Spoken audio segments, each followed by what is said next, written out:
Na mpenzi mtazamaji wa NEC TV, leo ni tarehe 17 mwezi wa pili ambayo ni siku ya uchaguzi. Na leo hii tupo katika jiji la Mwanza katika kata hii ya Isamilo ambayo nayo inashiriki katika uchaguzi. Na hiki ni kituo cha Nyakabungo A ambacho tunaona zoezi la upigaji kura likiwa limekwisha anza kwa wakati. Kama tulivyokuta hapa, wapiga kura wako wengi, wamejitokeza kwa wingi katika siku hii ya kupiga kura. Wengine wako hapa wakikagua majina yao, na tumeshaona huko ndani zoezi la upigaji kura likiendelea. Na katika kituo hiki idadi ya wapiga kura ni 473. Labda ngoja nimtafute mtu hapa ambaye tayari amekwisha piga kura. Labda dada, sio umeshapiga kura? Bado ndio nimefika. Ndio umefika kupiga kura. Okay. Umeshaona jina lako kwenye nasoma jina? Ndio unasoma. Ndio. Ulishakuja kukagua kabla? Okay. Na umekumbuka kitambulisho chako cha kupigia kura? Okay, sawa sawa. Naam. Uchaguzi kupigia kura. Yaani tatizo sio kwamba kitambulisho. Kwa mfano angekuwa na leseni ya kuendeshea gari, angepiga kura yake. Angekuwa na kitambulisho cha taifa kile ambacho mimi ninacho pia, angepiga kura yake. Angekuwa na passport au hati ya kusafiria, angepiga kura yake. Sasa uchaguzi una miongozo yake. Una miongozo yake kwamba hilo report sio miongoni mwa vile vitambulisho ambao tume ya uchaguzi inatambua au sheria ya uchaguzi inatambua kwamba ni miongoni mwa vitambulisho vya kupigia kura. Hapo ndio kuna shida tu. Mkurugenzi, mimi nacholalamikia ni kwamba kwenye notice board yupo orodha ya wapiga kura yupo. Kwa hiyo ni mpiga kura halali kabisa, anastahili kupiga kura. Kwa sababu ana ruhusa report, mimi naomba aruhusiwe kupiga kura. Sheria inasema hivi, unafika kwenye kituo cha kupigia kura, unaonesha kitambulisho chako, halafu msimamizi wa kituo anajiridhisha kwamba wewe ndiye na jina lako liko kwenye daftari, ndipo unapewa karatasi ya kupigia kura. Lakini kifungu cha 62A cha sheria ya uchaguzi wa serikali za mitaa kinairuhusu Tume ya Taifa ya Uchaguzi kuruhusu vitambulisho. Loss report sio kitambulisho, kama anavyokuambia mkurugenzi hapa. Kwa hiyo tume imeruhusu vitambulisho vitatu: uwe na passport ya kusafiria, uwe na kitambulisho cha NIDA, uwe na leseni ya udereva. Kama una hivyo vitatu, kama anavyo kimoja hapo, aje apige kura. Lakini kwa hiyo loss report hapa kwa kitambulisho, huyu ni mwanasheria wa Tume ya Taifa ya Uchaguzi, amekuja kutukagua sisi. Tulia mbele yako hapa ni makamu mwenyekiti wa Tume ya Uchaguzi Taifa. Tunakagua naye vituo. Kwa hiyo mama kama ana leseni ya kupigia kitambulisho cha uraia kile, anapiga kura. Leseni ya gari anapiga kura. Hati ya kusafiria anapiga kura. Kama hivyo anavyo jina lake lipo, aje apige kura. Hatuna shida. Hivyo vyote hana na hii ruhusa. Sasa hii anapoteza sifa, hawezi kupiga kura. Pole sana. Na mpenzi mtazamaji wa NEC TV, kama mlivyoona huyu ni mpiga kura ambaye amekuja na amepoteza kadi yake ya kupigia kura, na amekuja na loss report, ambao loss report sio miongoni mwa vitambulisho mbadala ambavyo vimeruhusiwa na Tume ya Taifa ya Uchaguzi. Kama tulivyomsikia mwanasheria amefafanua, na wakala wa chama ameelewa, na zoezi linaendelea vizuri. Tokea kimefunguliwa, kuna changamoto yote nyie kama mawakala mmeona? Hapana, kwangu mimi binafsi nafikiri kwamba mambo yanakwenda vizuri. Na kwa rafiki, changamoto ni nzuri tu, watu ndo hawajitokezi kupiga kura kwa sasa. Sijui labda wameenda kwenye shughuli zao, labda kwa mchana wanaweza wakajitokeza kwa wingi. Mchana wanaweza kujitokeza kwa wingi. Ndio. Madaftari haya mmeyapata kutoka wapi? Tumeyapata kutoka kwa viongozi wa chama. Vyama vyenu vimewapa madaftari. Ndio. Sawa kabisa, na ndio inavyotakiwa. Na tokea mko hapa, kuna mtu yote mmeona amekuja akarudishwa? Hapana. Ni sana tu kwamba ni ile ambayo tumesikia kwamba wanalalamikiana kuhusu police report. Huyo anakuja na loss report. Lakini hapa kama hapa hapana. Nafikiri ni nje kwa. Niyo moja tu. Sawa sawa. Na maoni yoyote kuhusiana na zoezi linavyokwenda? Maoni tu kwamba labda ni kuhusu watu kujitokeza, kama tunavyosema kwamba kwa kuwa bado asubuhi, huenda watu bado wako makazini. Na maoni yangu mengine, kwa mujibu wa sheria, sheria inasema unapopiga kura unakaa mita 200, lakini kuna baadhi ya wengine nimeshaona wamepiga kura mpaka sasa hivi hata mita 50 bado wapo kuanzia asubuhi. Sheria imekataza. Kuna maamuzi ya kesi ya mwaka 2015 ya Ami Kibatala dhidi ya serikali, Tume ya Taifa ya Uchaguzi na mwanasheria mkuu wa serikali. Mahakama imeamua hivi, ukimaliza kupiga kura uondoke ukaendelea na shughuli zako. Si mita 200, si mita 300 wala si mita 50. Kwa hiyo kama kuna mtu yote ambaye anakaa eneo la mita 50, huyo anavunja sheria. Yupo. Alafu kama yupo mtu anayekaa eneo hili, ina maana pia amekiuka maamuzi ya mahakama.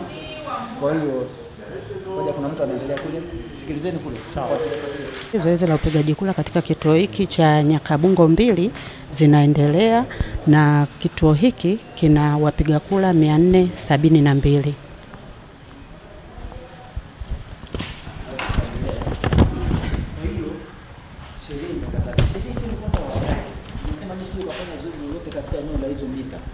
Usije kuonekana una sare ya chama, usije kuonekana unakipigia chama kampeni wala kufanya mkusanyiko, ndivyo sheria ilivyosema. Kwa hiyo kesi ya mwaka 2015 ya Ami Kibatala iliomba mahakama itafsiri maana hizo mita 200 na mita 300. Ndio mahakama ikasema tafsiri ni kama tume ilivyosema maelekezo yake. Ukipiga kura nenda zako na shughuli zako. Kwa hiyo sisi tutaongea na msimamizi wa kituo, tutaongea na watu wa ulinzi, kama kuna watu ambao nao wazengea hapa jirani basi watatakiwa kuondoka. Shida uzuri msimamizi wa uchaguzi, msimamizi msaidizi wako hapa, wamesikia na wanalifanyia kazi. Nashukuru. Asante.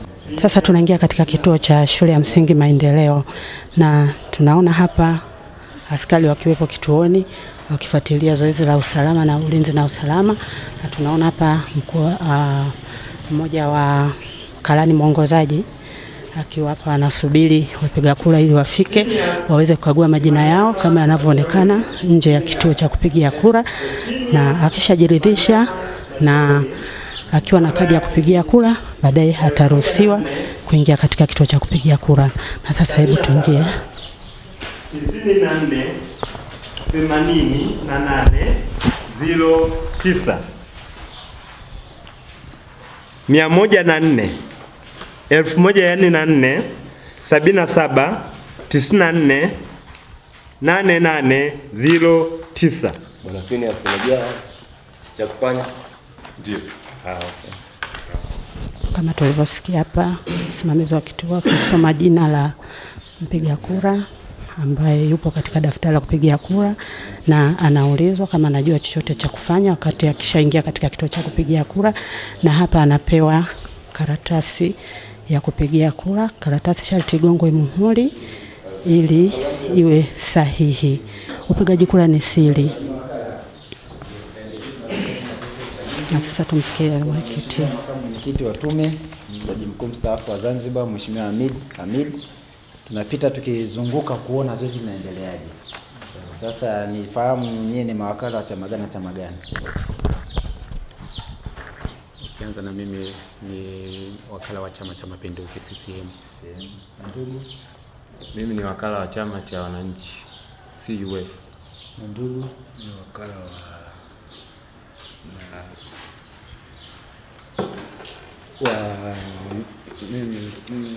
Chama cha Maendeleo Chadema. Chama cha Maendeleo Chadema. Tunaona hapa wakala na sahau chama chake. Sijui inakuaje. Nilikuwa wakati kituo kinafunguliwa? Ndio. Mmejaza fomu namba 14? Ndio. Okay. Na kimefunguliwa saa ngapi kituo? Saa moja asubuhi. Saa moja asubuhi. Na tokea kimefunguliwa kuna jambo lolote mmeona ambalo hamjaridhika nalo? Hapana. Yote yamekwenda sawa sawa. Ndio. Tokea mko hapa kuna mtu ambaye amekuja kupiga kura wasimamizi wa kituo akamrudisha? Hapana. Wote waliofika mpiga kura? Ndio. Na maoni yoyote kuhusiana na zoezi hili? Tunaona zoezi linaenda vizuri. Linaenda vizuri. Tunamshukuru Mwenyezi Mungu. Amina. Na sisi tunatamani liendelee hivyo mpaka limalizike. Naam, hayo ni maoni ya mawakala wa vyama vya siasa. Saa moja kamili. Naam. Na tokea mmefungua kuna changamoto yote mmepambana nayo? Hapana. Zoezi linaendelea vizuri, hamna changamoto yoyote. Okay, na kituo chako tunapiga kura wangapi jumla? Wako 377. Na mpaka sasa wamepiga wangapi? Wako 49. Kwa hiyo kitabu umebakiza karatasi moja. Naam. Mawakala wanasema kwamba tokea wamefika hapa zoezi limekwenda vizuri. Naam. Na wewe umekiri kwamba limeenda vizuri. Naam. Nikuulize swali ambalo nimeuliza na wao. Sawa. Mpiga kura wote amefika hapa mkamrudisha? kwa sababu yote ile? Aliingia hapa ndani? Hapana. Hakuna aliyefika akarudishwa. Ndio. Kwa maana hiyo wale kuja wote 49 wana sifa. Naam. Labda niulize swali mawakala. Ikitokea mtu amekuja hana kadi yake ya mpiga kura, imechakaa, imeharibika, imepotea, je, anaruhusiwa kupiga kura? Tutajadili kwa ujumla. Kama tukiridhiana huyo mtu tuna uwezo wa kumruhusu ama tusimruhusu kabisa. Nini kitakachowapelekea mruhusu? Sababu tunamwangalia kwenye picha hapa. Alafu tunamwangalia na yeye kwenye daftari hapa. Sasa yeye hana kitambulisho. Mkimwangalia kwenye picha hapana, hataruhusiwa. Akiwa hana kitambulisho kupigia kura hataruhusiwa kabisa. Yeye akija na leseni ya dereva amna. Sisi tunachotaka kile kipalata cha kitambulisho cha mpiga kura. Yeye akija na passport? Hapana. Yeye akija na kitambulisho cha NIDA? Hapana, tunachohitaji ni kitambulisho cha mpiga kura. Sasa Tume ya Taifa ya Uchaguzi iliruhusu kwa sababu imepewa mamlaka katika kifungu cha 62A cha sheria ya uchaguzi wa serikali za mitaa. Ikiwa mpiga kura kadi yake imeharibika, imechakaa au imepotea, anaruhusiwa kuja na passport ya kupigia ya kusafiria, ile hati ya kusafiria passport. Anaruhusiwa kuja na kitambulisho cha NIDA, anaruhusiwa kuja na leseni ya udereva, ili mradi awe kwenye daftari na majina yaliyoko kwenye passport yafanane na yaliyoko kwenye daftari. Kwa hivyo vitambulisho vitatu hivyo akija navyo, mnatakiwa mumruhusu, msimamizi wa kituo atamruhusu kupiga kura, kwa hiyo msikatae, kwa sababu tume imeruhusu na sheria inairuhusu tume kufanya hivyo, si ndio jamani? Lakini amekuja na loss report, amekuja sui na kopi ya kitambulisho, alipiga kopi, hataruhusiwa. Tume haijasema hivyo. Tumeelewana vizuri? Mambo yanakwenda vizuri. Basi sisi tuwatakie kazi njema. Kila la heri. Karibu sana. Naam. Na sasa tunaingia shule ya msingi Maendeleo namba 2, kituo namba 2.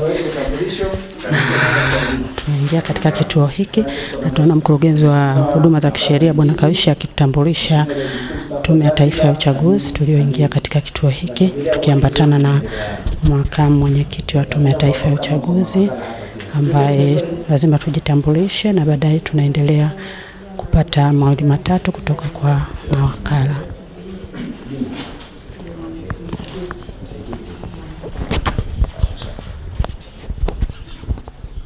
Mimi ni mawakala kutoka chama gani na chama gani? Mimi ni wakala kutoka Chama cha Mapinduzi. Wewe kutoka CCM. Mwingine? Chadema. Na mwingine hapo? CUF. Kituo kimefunguliwa saa ngapi? Saa 1 kamili. Mlikuwa kifunguliwa? Ndio. Mliangalia sanduku kama liko sawa? Lilikuwa sawa. Mmejaza fomu namba 14? Ndio. Natokea mmefika hapa, kuna jambo lolote lilotokea hapa ambalo mjafurahishwa nalo? Hapana. Kuna mpiga kura alikuja akarudishwa? Vizuri kabisa. Au yupo aliyekuja hastahili kupiga kura akaruhusiwa kupiga kura? Hapana. Hamjaona. Labda niulize swali. Ikitokea amekuja mpiga kura, hana kadi yake ya kupigia kura, lakini kwa kwenye daftari, hawa wanatakiwa mruhusu wapige kura? Inatakiwa awe na barua ya utambulisho kutoka kituo cha polisi. Loss report anasemaga. Kwa hiyo akija na loss report, ili mradi kwa kwenye daftari mtamruhusu. Kama yuko kwenye daftari, hatuwezi tukamruhusu mpaka ajaze fomu. Ajaze fomu namba ngapi? Namba 18. Namba 18. Fomu namba 18 inamruhusu asiyekuwa na kitambulisho apige kura kumbe? Hapana. Ninamruhusu ambaye sio mwandikishwaji wa sio mwandikishwaji wa hapa. Moja labda niuliza, unajua anasema sikia kutoka kwa farasi mwenyewe. Nimetafsiri kutoka kwenye Kiingereza. From the horse's mouth. Kwa hiyo tumsikilize msimamizi wa kituo. Ikitokea mtu amepoteza kadi yake ya kupigia kura, utamruhusu kupiga kura? Ndio, nitamruhusu iwapo atapatikana na jina lake kwenye daftari kupigia kura na iwapo atakuwa na kitambulisho, leseni, akiwa na passport ya kusafiria, lakini pia akiwa na kitambulisho cha taifa cha NIDA. Iko sahihi. Tume ya Taifa ya Uchaguzi kwa mujibu wa kifungu cha 62A imeruhusu kama mtu amepoteza kadi yake ya kupigia kura au imeharibika au imechakaa, aje na leseni ya udereva, sio ya biashara, leseni ya udereva ya kuendeshea gari au pikipiki. Anaruhusiwa kuja na passport ya kusafiria, ile hati ya kusafiria ile, au aje na kitambulisho cha taifa cha NIDA. Mtu wa namna hiyo akija navyo na awepo kwenye daftari. na yale majina kwenye ile leseni yafanana yaliyoko kwenye daftari. Kwa hiyo huyu akimruhusu ni kwa mujibu wa sheria na ni tume imeelekeza, sio kwamba amefanya kinyume cha utaratibu. Tumeelewana jamani? Asante sana. Wote tuendelee kuja. Naam. Ndio mtazamaji wa NEC, sasa tunaona mawakala wakipewa ufafanuzi na mmoja wa wapiga kura akiwa tayari ameshaingia katika kituo hiki cha kupigia kura, anaonyesha kitambulisho chake cha kupigia kura, anaitwa jina lake,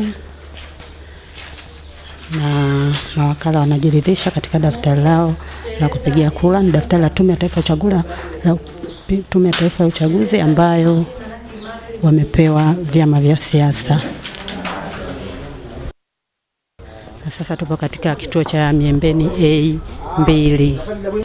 Tuko na Mheshimiwa Makamu Mwenyekiti wa Tume ya Taifa ya Uchaguzi, Jaji Mkuu Mstaafu wa Zanzibar Hamid. Tunatembelea kuona zoezi. Wakala chama gani? CCM. Na ile ndugu alisema yuko kuna huku. Chama gani? Chadema. Ule ngo double impact ni wapi? Hayuko kituo chake, tu wala tuko wawili hapa katika hiki kituo. Hayo ni kwa CCM na Chadema. Na hapa kuna mawakala wa vyama viwili, na wakala wa CCM na Chadema. Na sasa tuwasikie maoni yao. Tangia tuanze taratibu zianze, taratibu inaenda vizuri tu, hamna tatizo lolote. Kituo kimefunguliwa saa ngapi? Kituo kimefunguliwa muda uliopangwa.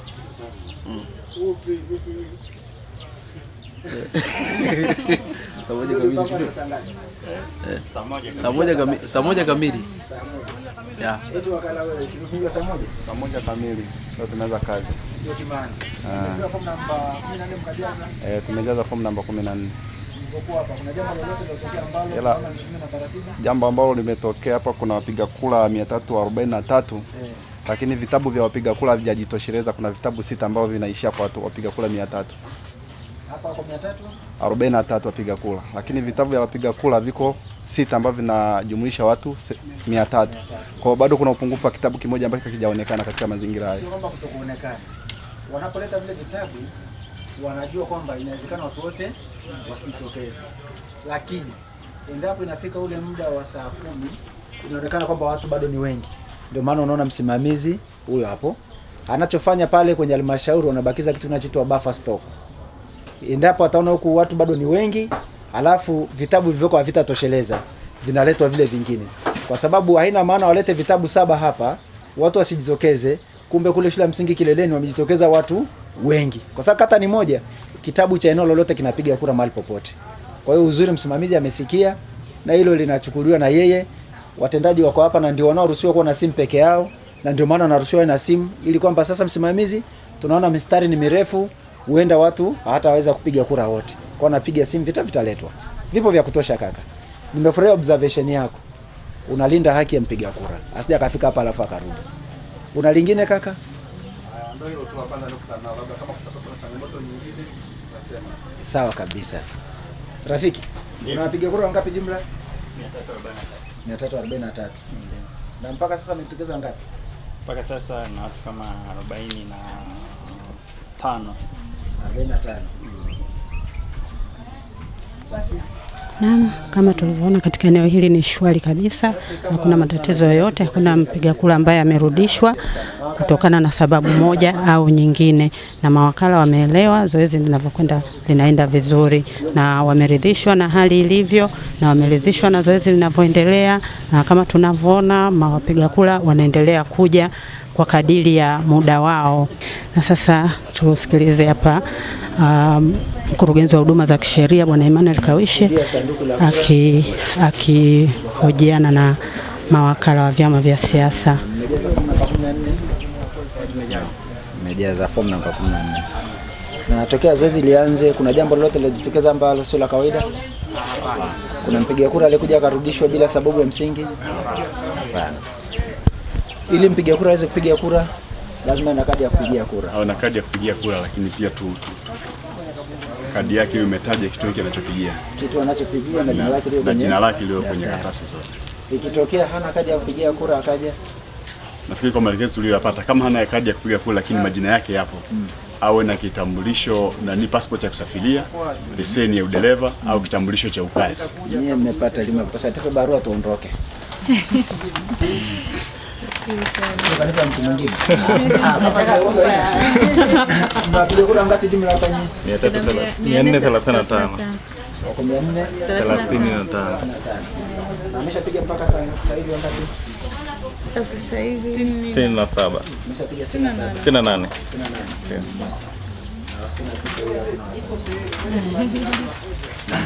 Changamoto mliyopambana nayo? Hapana. Mbona mawakala wenu ni waelewa kweli? Akija na passport, akija na kitambulisho cha NIDA, akija na leseni, ili mradi jina lake liko kwenye daftari. Hamna ubishi na waungwana. Big hapo kwenye kituo hiki. Na mpenzi mtazamaji, kama tunavyoona katika kituo hiki cha Miembeni B1. Safi kabisa, unaendeleaje? Mambo mazuri. Mambo mazuri. Wewe kama mgombea, unaonaje zoezi hili? Zoezi mpaka sasa hivi linaenda vizuri. Haki kwa wapiga kura unaona inatendeka? Saizi inatendeka. Saizi kwa baadaye inaweza kubadilika. Siwezi nikajua, siwezi nikazungumzia yanayokuja. Kwa sababu uliona kuanzia sasa hivi mpaka kurudi nyuma mambo ni mazuri. Ni mazuri, sawa sawa. Na wewe ukiwa kama mgombea, unaonaje hali nzima ya uchaguzi huu? Maandalizi yake, ufunguaji wa vituo? Kimsingi mambo ni mazuri, ufunguzi wa vituo umefuata matakwa ya sheria, wamewahi asubuhi. Na kimsingi naweza nikasema tu mambo ni mazuri mpaka sasa hivi. Mawakala wako wewe kama mgombea, na kwenye vituo wamepata fursa ya kuingia? Wamepata fursa na wamo mpaka sasa hivi. Wana barua zao za utambulisho? Ndio, wanavyo. Wamepata bugudha yoyote? Hapana, mpaka sasa hivi sijapata taarifa ya bugudha. Unaiambiaje Tume ya Taifa ya Uchaguzi na wananchi wote kuhusiana na zoezi hili? Okay, mimi vizuri sana. Mimi naweza nikaambia Tume ya Uchaguzi ni kwamba kwanza nawashukuru mpaka sasa mambo yameenda vizuri. Cha pili ni kwamba watusaidie tu katika hali ya usalama katika kata yetu ya Isamilo. Endapo itatokea tafulani ili iweze kudhibitika mapema iwezekanavyo. Ndio langu hilo. Swala la usalama liko vizuri, naona walinzi wa usalama wapo. Na amekaa mbali kabisa kiasi kwamba hata mtu anayekuja kupiga kura ingiliana nao. Na naamini kwamba serikali inachotazama ni amani. Inachotaka ni amani. Na kama ulivyosema, wewe ni mtunza amani namba 1. Kweli kabisa. Ukiambia piga kura wako jamani, utulivu, ukishapiga kura nenda kaendelee na shughuli zako. Amani inaanzia hapa. Sawa sawa. Sawa sawa. Wewe waambie tu mawakala wapo, watachungulia zoezi lote kuanzia mwanzo mwisho. Wewe unaruhusiwa kuingia kila kitu. Ni kweli. Wakati wa kujumlisha matokeo unaruhusiwa kuwepo pale. Kwa hiyo mtu akisema nalinda kura akakaa kule, hawezi kuona kinachoendelea hapa. Si ni kweli? Na zaidi ya yote wakala yuko hapa na ana fomu za kujaza. Wakumbushe kama kuna jambo lolote analoona sio sawa, amdai msimamizi wa kituo ampe fomu ya kujaza. Hamna haja ya kupiga kelele. Si umeona? Mimi nimekufurahia sana kwa sababu wewe ni balozi wa amani katika eneo lako. Na mimi nikwambie wagombea wote wakiwa kama wewe, Isamilo itaweka rekodi ya amani. Mimi nikushukuru kwa uelewa wako. Na nikutakia kila laheri. Sisi kwetu yote yule ni kiongozi wetu. Sawa sawa. Asante sana. Samani, sijui ni wakala wa chama gani? Mimi ni mgombea kupitia tiketi ya Chadema kata Isamilo. Okay. Naitwa John Paul Kisieli. Okay. Asante sana. Nimeyasikia na ni mazuri na nimependeza. Nimependeza hiyo. Okay, nashukuru sana. Naam, mpenzi mtazamaji wa NEC TV, na sasa tupo katika kituo cha shule ya msingi Kileleni. Hii ni moja ya vituo vya kupigia kura katika kata hii ya Isamilo, na kama tunavyoona hapa hali ya hewa na mazingira yanaendelea vizuri kabisa. Tunaona askari wakiwa tayari kabisa kuhakikisha usalama wa eneo hili unakuwa vizuri kabisa. Tunaona wapiga kura wakiendelea kuja kwa kadiri ya nafasi yake aliyopata, na tunaona hapa vituo vipo tayari kabisa. Tunaona wasimamizi wa vituo, mawakala waongozaji wakiwa wamekaa mahali pake kabisa kuhakikisha kwamba yeyote anayekuja anapatiwa msaada wa kuweza kuangalia jina lake. Naam, na sasa hiki ni kituo cha shule ya msingi Kileleni C2. Na tunaona hapa mmoja wa wapiga kura akiwa ametambulika katika daftari la msimamizi wa uchaguzi wa kituo, na mawakala pia wamekwisha mtambua katika daftari la kupigia kura walilokuwa nalo, na mpiga kura anaendelea katika hatua zingine za kuweza kupatiwa karatasi ya kupigia kura ili na yeye aweze kutimiza haki yake ya msingi. Na hapa mkurugenzi wa uchaguzi wa huduma za kisheria wa Tume ya Uchaguzi akitoa utambulisho wa alioambatana nao kutoka Tume ya Taifa ya Uchaguzi. Hebu tumsikilize. Tutaendelea kuona zoezi linaendeleaje. Tunaongea na mawakala, tunaongea na wasimamizi wa kituo ili kuweza kuona kwamba zoezi linafanyika kwa mujibu wa taratibu na sheria. Kwa hiyo tutaomba sasa mturuhusu tuongee na nyie mawakala.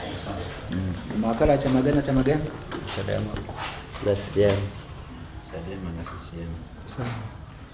Mlikuwa wakati zoezi likianza? Tulikuwa. Mlikagua sanduku? Ndio. Ilikuwa sawa? Kwa sawa. Haya, mmejaza fomu namba 14? Ndio. Tumejaza. Kituo kimefunguliwa saa ngapi? Saa moja. Natokea saa moja hiyo mpaka muda huu. Kuna jambo lolote ambalo umeona linatendeka ambalo ni kinyume na utaratibu wa upigaji kura? Jambo ambalo tumeliona sio zuri ni juu ya vitabu havijakamilika. Viko vitabu 5 ambavyo sawa na wapiga kura 250 badala ya kuwa vitabu 8 ambavyo sawa na wapiga kura 365. Kwa hiyo vitabu vilivyopo hapa ni pungufu. Pungufu ya vitabu vingapi? 3. Ni sawa kama ameleta vitabu kwa idadi hiyo bado ni sawa, kwa sababu unaona hata mwitikio wa wapiga kura lakini vipo vitabu vya ziada na msimamizi wa uchaguzi yupo all the time na wao ndio maana wanaruhusiwa na simu.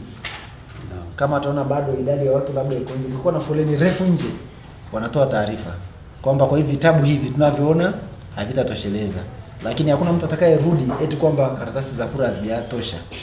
Zimeprintiwa za kutosha na buffer stock ipo hapa kwenye kata na kwenye jiji, kiasi kwamba huyu msimamizi wa kituo akisema tunaona kwa idadi iliyoko nje hata toshea kupiga kura, vitabu vitatuishia, vitabu vinaletwa. Basi asante. Hakuna mtu atakayepoteza haki ya kupiga kura. Tutashukuru kama vitabu vitakuja. Sahihi kabisa.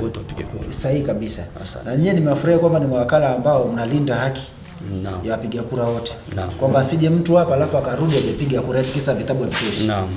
Nimefurahi. Asante. Nimefurahi sana. Mnafanya vizuri. Haya, asante. Sara Kanyanya. Nani? Sara Filmoni Lula Kinyanya.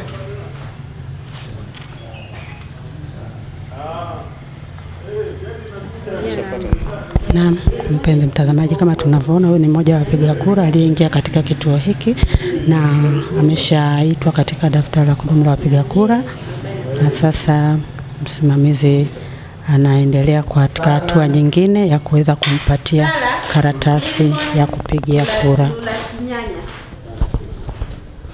Naam, hiki ni kituo cha Olenjolai, kituo namba A1. Hapa tunaona idadi ya wapiga kura na hapa tunamwona karani mwongozaji akikagua majina ya wapiga kura waliofika katika kituo hiki kuangalia ni nani anastahili kupiga kura katika kituo hiki cha Olenjolai A1. Na tunaona kama tunavyoona hapa idadi ya wagombea ni 3 wakiwa Chama cha Mapinduzi, chama cha Chadema na CUF. Na sasa hebu tuingie ndani tusikilize viongozi wa Tume ya Taifa ya Uchaguzi wakijitambulisha na kuona kama kuna changamoto zozote. Na hapa ni mawakala wa vyama vya siasa wakiwepo.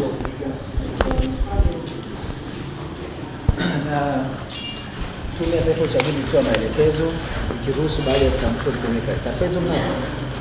Ndio. Ambavyo ni vitambulisho gani? Leseni ya dereva, tena kwa kule. Hati ya kusafiria. Ndio. Na nini tena? Kitambulisho cha nini? Si ndio?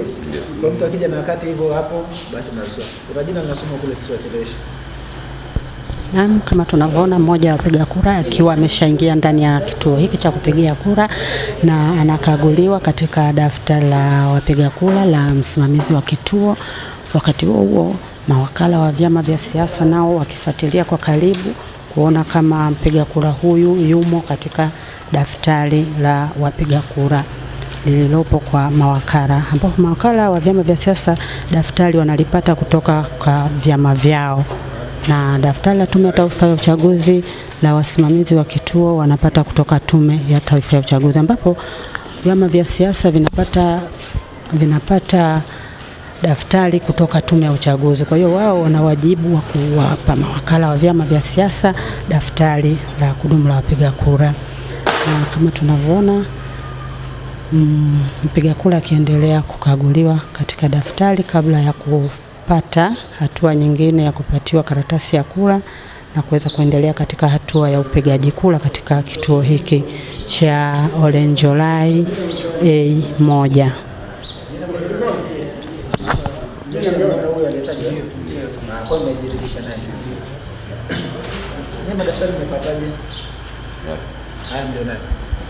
Tukiwa na viongozi wetu wa vyama. Viongozi wa vyama. Sahihi kabisa. Na kwa mujibu wa daftari yenu kuna wapiga kura ngapi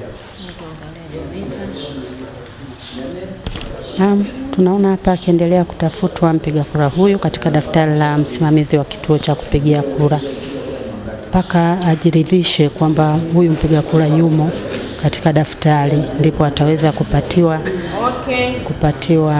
karatasi ya kupigia kura. Abel, namba yake ni T 1004 7319 5733. Kituo mmefungua saa ngapi? Saa 1 kamili. Saa 1. Wapiga kura walioandikishwa kwenye kituo chema kwa ngapi? Wako 462. 462. 62. Angalia hapa juu. Angalia hapa juu. 436. Sawa. Waliopiga kura mpaka sasa? Mheshimiwa, tunatafuta ni kama mmaliza vitabu vingapi? Kimoja na hiki kimeshaisha na hiki kinaelekea kuisha, kwa hiyo takriban 60-70 around hapo. Kuna changamoto hapo niliyopambana nayo? Mpiga kura amekuja mkamrudisha? Hapa. Mko sawa sawa eh? Tunavyoona hapa mmoja wa wapiga kura akiwa anakagua jina lake katika orodha ya wapiga kura iliyopo katika eneo hili la Olenjolai, kituo cha Olenjolai. Kuangalia zoezi linaendelea. Kwa hiyo tutazungumza na nyie kama mawakala, bila shaka nyie ni mawakala. Na pia tutazungumza na mkuu wa kituo. Huyu akisoma jina mmeshasikia na mmemhakiki kwenu? Tayari. Kwa hiyo tukaongea. Na mpenzi mtazamaji, na sasa tupo katika kituo hiki cha Olenjolai A2 na tunashaona hapa mkurugenzi wa huduma za kisheria wa Tume ya Taifa ya Uchaguzi akiendelea kusikiliza maoni kutoka kwa mawakala wa vyama vya siasa, na kuna mawakala wawili wa vyama vya siasa.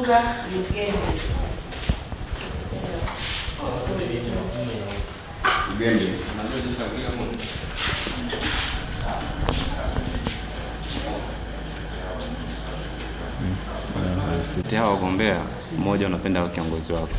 Sawa, unaweka kalama kavema box la kule mwisho. Sasa hujui kusoma sasa kufanya. Hujui kusoma na kuandika? Nafikiri ungemwomba mtu mmoja kusaidia. Asante. Umekuja na mama hapo? Unaweza kumsaidia? Haya, ana kumsaidia kwanza. Wewe msikiliza wewe? Naam. Kama tunavyoona hapa, huyu ni mmoja wa wapiga kura asiyejua kusoma na kuandika, na sasa ameruhusiwa kumchagua mtu ambaye anadhani anaweza kumsaidia katika ile sehemu ya kupiga kura. Na sasa wanaelekea katika Kituturi ambao ni eneo la kupigia kura ili kuweza kupiga kura yake. Sasa pale atasaidiwa kupiga kura, baadaye ataendelea na kupiga kura. Sasa tumsikilize mkurugenzi wa huduma za kisheria akiendelea kupata maelekezo kutoka kwa msimamizi huyu wa kituo cha kupigia kura. Angalia nyuma daftari tu. Idadi ya wapiga kura 436. Ukiza kwa hapo juu. Hapo juu mama. Naam, mpiga kura baada ya kutumbukiza karatasi yake ya kura, sasa anaenda kupakwa wino katika kidole kile cha mwisho kuonyesha kwamba amekwisha piga kura, na ili asiweze kupiga kura sehemu nyingine, na ile inaonyesha kwamba yeye tayari amekwisha piga kura yake. Unafahamu jinsi ya kupiga kura? Unafahamu? Chumba pale. Kuna peni kule kuna. Wapiga kura wanaendelea kuja katika kituo hiki. Kadiri muda unavyokwenda, wapiga kura wanaendelea kuja taratibu. Hakuna mistari nje. Na mpenzi mtazamaji wa NEC TV, na sasa kama tulivyowatambulisha hapo awali kwamba tunaendelea kuangalia mwenendo wa uchaguzi katika kata hii ya Isamilo, na sasa tupo katika kituo cha kupigia kura cha Isamilo Kaskazini B, ambapo hiki ni kituo cha mwisho katika mwendelezo wa kuangalia vituo katika siku hii ya leo tarehe 27, siku ya kupiga kura. Na hapa tupo katika kituo cha Isamilo Kaskazini B, ambapo makamu mwenyekiti akiendelea kukagua na kuangalia mwenendo wa uchaguzi, na baadaye makamu mwenyekiti atatoa maoni yake kwa jinsi alivyoona katika ziara hii ya kutembelea vituo vya kupigia kura. Na sasa tutamsikiliza mkurugenzi wa huduma za kisheria Bwana Emmanuel Kawishe akiendelea kupata maoni kutoka kwa mawakala wa vyama.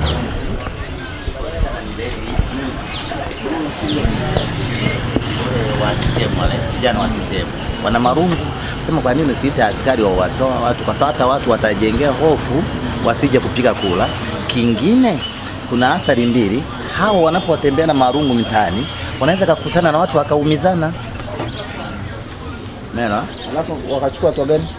Naam, hapa mkurugenzi wa huduma za kisheria Bwana Emmanuel Kawishe akiwasikiliza maoni kutoka kwa mawakala wa vyama, na baadaye atapata maoni kutoka kwa wasimamizi wa kituo hiki cha kupigia kura.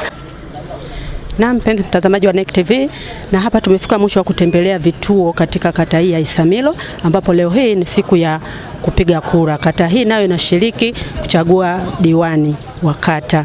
Na hapa tunaye makamu mwenyekiti wa Tume ya Taifa ya Uchaguzi, Mheshimiwa Jaji mstaafu wa Zanzibar Hamid. Atatupa maoni yake kwa jinsi alivyotembelea vituo katika siku hii ya leo. Ni nini ameona, nini maoni yake?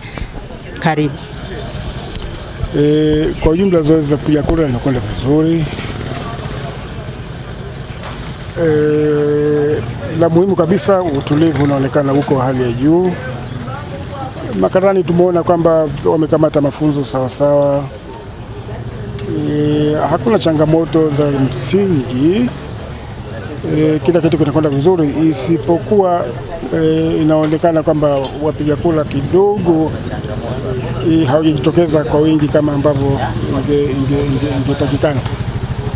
Mpaka kufikia sasa hivi kuna masaa kama yamebaki 4 tu ya kupiga kura, lakini idadi waliojitokeza inaonekana kama ni robo tu ya watu waliojiandikisha. Lakini vinginevyo hali inakwenda vizuri, hakuna matatizo. Mawakala wote wanaonekana wanaleta ushirikiano. Wasimamizi wanafanya shughuli zao vizuri kwa mujibu wa mafunzo yalivyopewa. Kwa hivyo tunategemea kwamba hakutakuwa na ubishi katika matokeo. Labda sijui unazungumziaje ile swala la wapiga kura kufika kituoni wakiwa na loss report? Sheria inaeleza wazi kwamba kama mtu atakuwa hana kitambulisho, kwamba kwa maana kwamba kimepotea au kimeharibika, tume imetoa maelekezo kwamba waje na moja kati ya vitu hivi vitatu: pasipoti, kadi ya uraia inayotolewa na NIDA, au leseni ya dereva. Mtu anayekuja na chochote zaidi ya hicho, basi huyu haruhusiwi kupiga kura. Asante sana. Na hapa tumeona kuna changamoto iliyojitokeza wa mawakala, baadhi ya mawakala wakieleza kwamba wameona kuna vijana wamefika na marungu wamepita katika eneo hili. Labda sijui nao unatoa maoni gani? Waje kupita na marungu si jambo ambalo linapendeza, lakini madhali wamepita na hawajafanya fujo zozote, wameondoka wamekwenda sehemu nyingine, na hatujasikia kama kuna sehemu nyingine yote ambayo kumetokezea matatizo. Tunaridhika kwamba kuna ulinzi, askari wapo, na kama kutatokea chochote kile, basi askari watachukua hatua. Asante sana. Na mpenzi mtazamaji wa NEC TV, na hapa tumefika mwisho wa kutembelea vituo hivi katika wakati huu wa upigaji kura, na kama tulivyotembelea vituo vyote 46, hali ni shwari kabisa katika eneo hili la Isamilo, na tunatarajia mpaka mwisho wa upigaji kura na mpaka kutangazwa kwa matokeo kwa kupatikana mshindi wa kata hii, diwani wa kata hii, hali itakuwa shwari. Asanteni na wakati mwema.